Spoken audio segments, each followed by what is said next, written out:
Eyewitness Train. Jigsaw puzzle featuring Thomas the Tank Engine. Midland Railway coat of arms. Railroad ticket. Model of 1843 Norris locomotive. Signal tower bell pepper. Preserved 1938 steam locomotive Duchess of Hamilton. Railroad police batons. French railroad pass. Metal whistle. Columbine steam locomotive, 1845. Model of American steam locomotive, 1875. Royal train headlight. Late 19th century pocket watch. Station handbell. Coach keys. Passenger tickets. Mechanical semaphore signal. Sectioned model of 1829 steam locomotive, novelty. What is a train? A train is a series of vehicles on wheels and is either pulled by a locomotive or self-propelled. It is an integral part of a railroad, a track that carries and guides trains along it. Railroads of one form or another were used long before the first steam train came into existence. The earliest trains relied on human power to push or pull them along the tracks. Horses were even stronger than people and could pull heavier loads. But it was the invention of the steam locomotive that led to the potential of a railroad system being fully appreciated. Steam trains were far more powerful. With smoother, stronger tracks, they could run faster, hauling both people and goods. Starting with the first steam locomotive in the early 1800s, the railroads advanced rapidly. With the help of modern engineering techniques, diesel and electric locomotives are still improving the quality of the railroads today. Muscle power. The earliest railroads were built for private use, such as in mines. When longer public lines had to be constructed, armies of laborers were needed.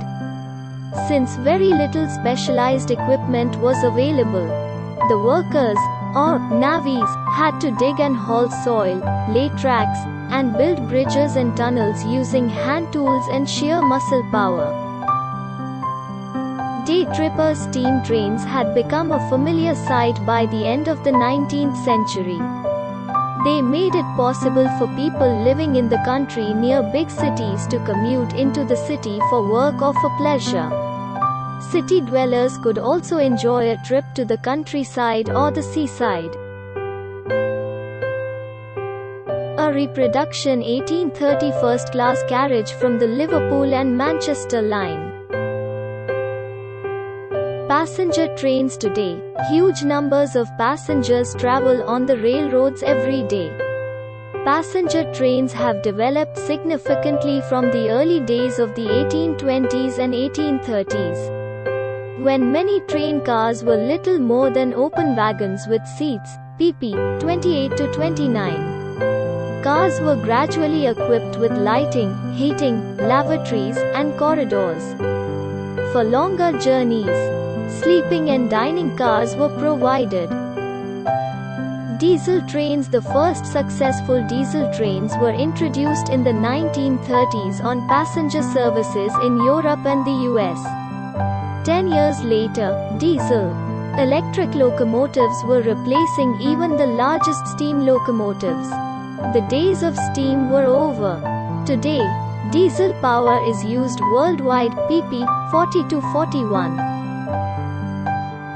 Electric trains first ran on an underground railroad in the 1890s, pp. 56 to 57. They take their power from overhead cables, or from a live rail on the track.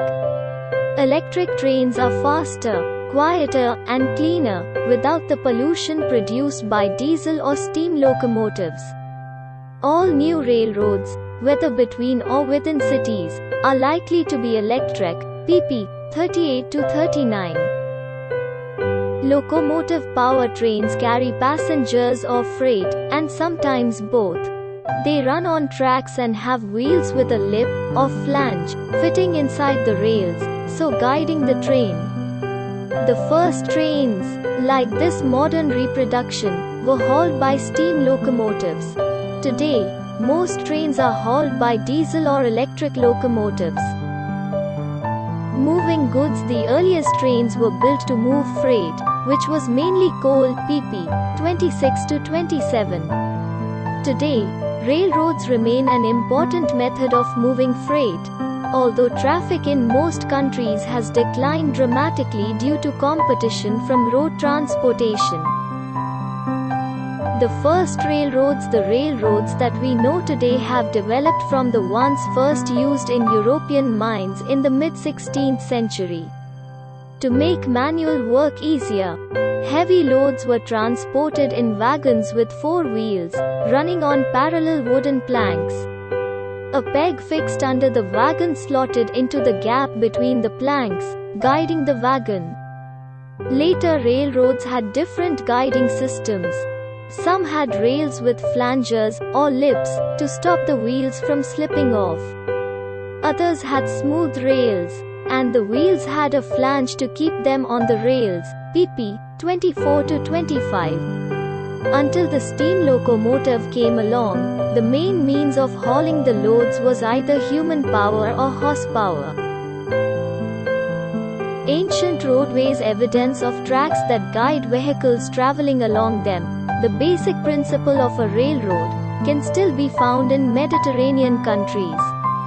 Early civilizations, such as the Babylonians and the Sumerians, were aware of the benefits of roadways made out of stone slabs. Because these roadways had uneven surfaces, grooves were cut in the stone blocks to help guide the vehicles. Grooved stone tracks made by the Romans can still be seen in the ruins of Pompeii, above. Easy rider. Some of the earliest railroads in Britain were used to take coal from collieries to ships on the nearby rivers. In general, much of this journey was downhill and the brakeman had to control the wagon's descent. To conserve their energy for the long uphill haul, pulling the empty wagons back to the colliery. Many horses had a downhill ride in a special wagon, such as this one known as a dandy cart. Stagecoach. The stagecoach was the fastest means of transportation before railroads. Relays of horses for stagecoaches, and fast mail coaches traveling at an average speed of about 7 miles per hour, 11.3 kilometers per hour, greatly reduced journey times.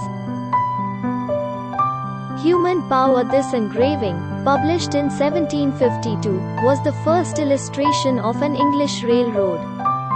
The railroad was apparently hand-operated. It is also the first recorded use of a flanged wheel on a railroad in Britain.